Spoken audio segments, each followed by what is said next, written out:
An ABC News brief brought to you by Rolaids. Now from New York, Bob Brown. Good afternoon. Colonel Oliver North has refused to be interviewed privately by the Iran-Contra committees. All of the earlier witnesses met with investigators before their public testimony. The committee chairmen say this shouldn't make their job more difficult, but it will take longer to question Colonel North publicly. Senate Committee Vice Chairman Warren Rudman told reporters Congress will not seek contempt charges. I happen to think it's frivolous, and I think if we wish to go to contempt proceedings, we would win them based on precedent, and there is ample.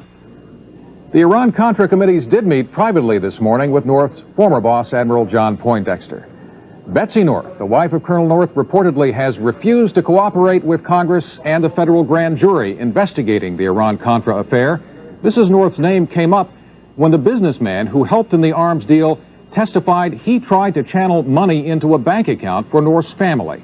The Washington Post says Mrs. North cited the Fifth Amendment when questioned by the grand jury. I'll have more news in a moment. 28 universities across South Korea were closed today in an effort to stop violent protests against the government of President Chun Do-hwan. Secretary of State Schultz says the U.S.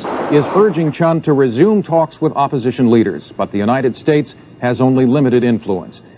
The International Olympic Committee says that barring an act of war, the 1988 Olympic Games will be held in Seoul as planned. So far, says the IOC, there has been absolutely no change in plans to hold the Games there. ITT Corporation is pulling out of South Africa. ITT is the third major American company to leave this week following Citicorp and Ford. President Reagan will nominate David Reuter as chairman of the Securities and Exchange Commission. Reuter is a professor of law at Northwestern University. He would replace John Shadd, who left the SEC to become U.S. ambassador to the Netherlands. Now this. Tammy Baker says she and her husband Jim Baker will fight the PTL Ministry's efforts to remove them from their home. Speaking tearfully to reporters outside the $1 Million House, Tammy Baker said it belongs to the Bakers and not the troubled TV ministry. Yesterday, Baker was driven by limousine to a local Kmart.